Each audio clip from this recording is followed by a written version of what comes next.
Ia sedang menulis sesuatu, dan buku inilah yang kuingat.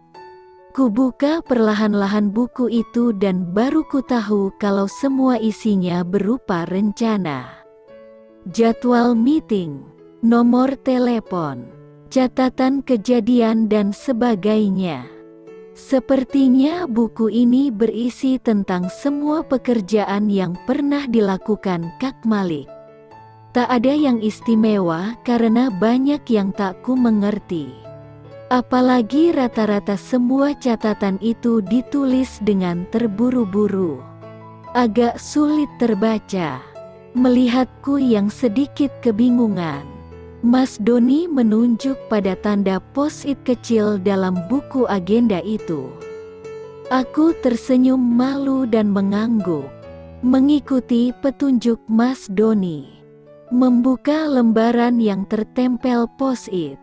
Begitu terbuka, aku langsung membacanya. Assalamualaikum Ayari. Aku termangu, mendongak menatap Mas Doni penuh tanda tanya. Mas Doni hanya mengangguk, bergegas. Aku kembali menunduk, membaca lagi. Terima kasih menerima saya menjadi penjagamu. Terima kasih menerima saya menjadi seseorang yang berarti. Terima kasih menerima saya menjadi duniamu. Saya mohon maaf, Ayari, tapi saya tak bisa selamanya bersamamu. Masa depanmu masih panjang, adik yang manis. Nanti pasti ada laki-laki lain yang lebih baik dari saya dan ia pasti bisa mencintaimu lebih dari saya. Jangan sedih terlalu lama setelah saya mundur dari tugas. Tetaplah berlari karena berlari itu baik untukmu. Jangan berenang malam-malam. Jangan menangis diam-diam. Jangan menyakiti dirimu sendiri. Jangan berhenti belajar. Jangan berhenti tertawa dan berteman dengan teman-temanmu. Jangan lupa selalu sarapan pagi dan minum vitamin. Jangan memandang bintang sampai ketiduran. Jangan memikirkan apa-apa yang tidak menyenangkan saat akan tidur. Agar kamu tak bermimpi buruk. Jangan lupa untuk selalu sholat dan berdoa. Sayangilah Pak Rahman dan Bu Irna. Juga nanti kalau Ibu Kasih sudah kembali. Hormati Mas Doni dan juga Devira. Berbicaralah dengan para staf di rumah kalau kamu kesepian. Hanya ini yang bisa saya lakukan saat ini untukmu. Ayari, jangan bersedih. Saya hanya ingin tulisan itu berakhir. Tak ada kelanjutannya. Aku menatap Mas Doni, yang hanya memberi kode kalau memang seperti itulah akhir dari tulisan Kak Malik. Begitu juga saat aku menoleh pada Kak Devira. Ia juga mengangguk. Apapun yang ingin ia tulis terputus karena saat itu Kak Devira dan anggota timnya datang tiba-tiba. Aku menghela napas mengingat hari itu. Sejak kejadian itu, aku tak pernah menyesal melakukannya. Karena aku hanya ingin menolong sahabatku.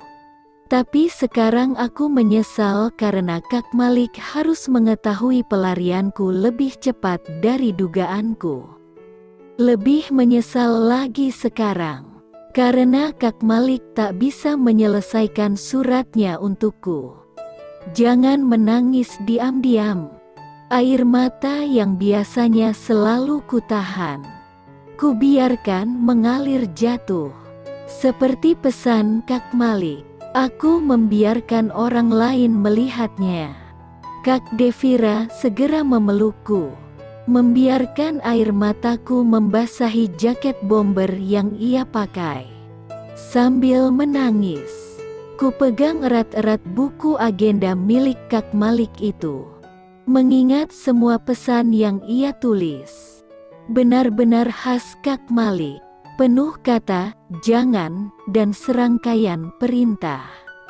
Untuk pertama kalinya aku tersenyum sedih dan berjanji dalam hati untuk memenuhi semua yang ia tulis itu.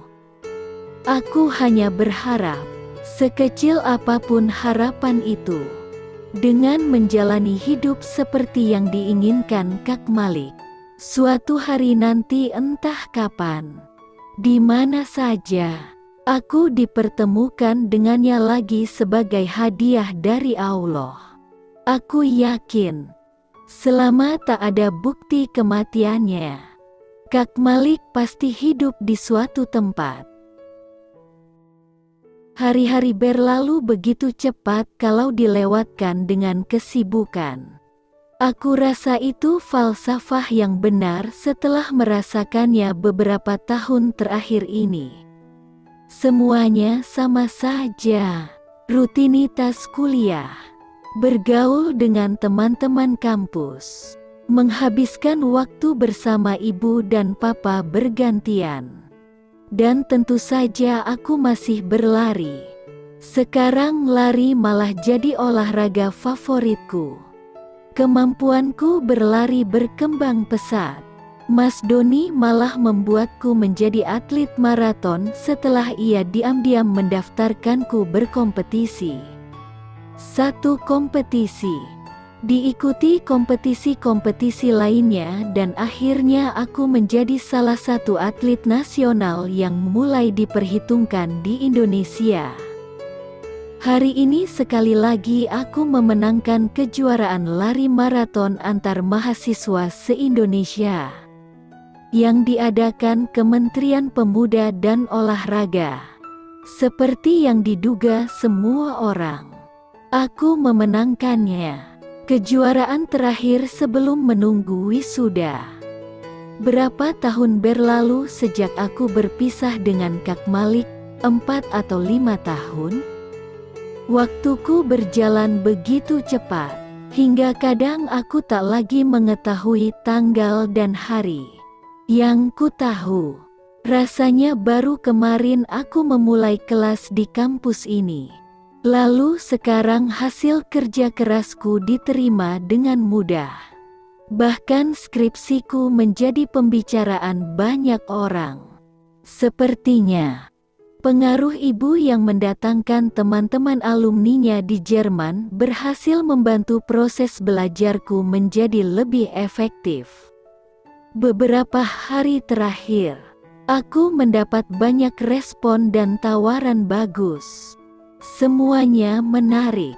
Kampus-kampus ternama bersedia menerimaku menyelesaikan program doktor. Ada beberapa tawaran bahkan disertai program magang yang menantang. Salah satu dosenku juga memberiku pilihan. Kalau beberapa perusahaan besar di Indonesia menawarkan posisi yang bagus untukku, seharusnya aku bahagia. Seharusnya aku merasa bangga. Tapi entahlah, aku tak pernah benar-benar menikmati kemenangan. Yang kusukai hanya satu, hidup dengan baik sesuai pesan Kak Malik. Melangkah seperti yang ia inginkan, menjadikanku dekat dengan kenangan Kak Malik. Meski setelahnya, air mataku tetap saja masih sering berderai. Ayari. Tanpa menoleh pun aku tahu siapa yang memanggilku dengan suara menggelegar seperti halilintar di tengah siang hari bolong. Mindy. Ayah, suara itu makin dekat dan akhirnya sebuah tepukan mampir di pundakku. Benar kan? Dipanggil gak noleh-noleh. Sombong bener sih. Aku menunduk, menyembunyikan sisa-sisa air mataku. Terlambat, Mindy sudah melihatnya. Ia menghembuskan napas kuat-kuat, sambil menangis lagi. Tanya Mindy. Aku menoleh padanya, berusaha memberikan senyuman terbaik. Tapi Mindy sudah hafal dengan kebiasaanku itu. Sudah lama ia tahu juga Mas Doni dan Kak Devira. Semua orang, termasuk kedua adikku dan semua orang tuaku. Sudah, Ayari sayang. Jangan nangis lagi, bujuknya sambil mengelus punggungku. Ayari, Kak Malik sudah tenang di sana. Udah waktunya lo lepas dia. Kapan lo mau terima sih? Kasian lo nya kalau gini terus. Aku hanya bisa menunduk. Ya aku tahu, Min. Tapi rasanya berat melupakan seseorang yang kau cintai bahkan setelah kepergiannya. Sudah yuk, kita pulang. Gue antar lo ke apartemen. Dengan patuh aku mengikuti Mindy yang menarik tanganku menuju tempat parkir. Sepanjang jalan pulang, seperti biasa aku lebih banyak diam. Mindy berceloteh tentang banyak hal termasuk menyinggung keberhasilanku. Hebat lo, ya, bisa ngalahin segitu banyak orang. Gue gak ngangka lari jadi spesialisasi lo selain otak yang encer. Amazing, ujar Mindy sambil menggeleng-gelengkan kepalanya. Ada pancaran kebanggaan di matanya. Aku menggigit bibirku. Samar dari balik pepohonan yang kami lewati. Aku melihat gedung apartemen abu-abu hitam. Aku hanya berdoa dalam hati. Semoga mobil ini segera sampai. Ingin aku curahkan semua tangis yang masih tersisa segera. Tapi tidak di depan Mindy. Sampai jumpa besok. Min, kataku buru-buru dan langsung menutup pintu mobil tanpa menunggu jawaban sahabatku itu. Aku masih sempat menyapa penjaga pintu lobi apartemen. Menunggu sesaat sebelum masuk dalam lift. Pikiranku melayang sejenak sebelum akhirnya lututku terasa lemas. Perlahan aku berjongkok. Isakanku mulai terdengar. Kak Malik, aku merindukanmu. Aku berlari untukmu. Aku memenangkan kompetisi dan lomba karenamu. Tapi kau tak pernah ada. Dengan tangan bergetar, aku melihat ponselku dan wajah Kak Malik terlihat di layarnya. Kusentuh perlahan foto itu. Foto saat dulu kami masih bersama. Foto pertama sekaligus yang terakhir. Ya Tuhan, rindu ini. Semua orang percaya Kak Malik telah tiada. Tapi aku tetap yakin ia masih ada. Entah di mana. Aku yakin Kak Malik hidup baik-baik saja. Suara ding dari pintu lift yang terbuka mengingatkanku saatnya untuk bangkit dan kembali menyembunyikan rapat-rapat isi hatiku untuk diriku sendiri. Kumasukkan ponsel ke dalam tas dan menghembuskan napas kuat-kuat, mengurangi beban hati yang semakin berat. Lorong menuju apartemen cukup sepi. Saking sepinya aku merasa seseorang sedang memperhatikanku. Aku memutar tubuh secara mendadak. Tidak ada, tak terlihat siapapun. Tapi entah mengapa, perasaan itu muncul ketika aku berjalan lagi. Mungkin saja karena aku dulu pernah tahu rasanya dikejar-kejar. Atau aku mungkin kangen dijaga seseorang.